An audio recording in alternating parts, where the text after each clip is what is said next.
Chaturbhuj Jagannath कण्ठशोभितकौस्तभ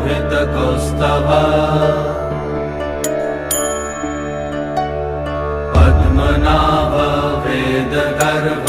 चन्द्रसूर्य विलकना Jagannath Loknath नीलाद्रीश परहरि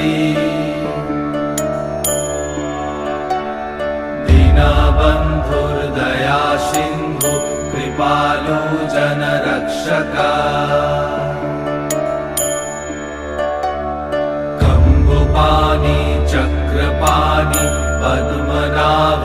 Narottam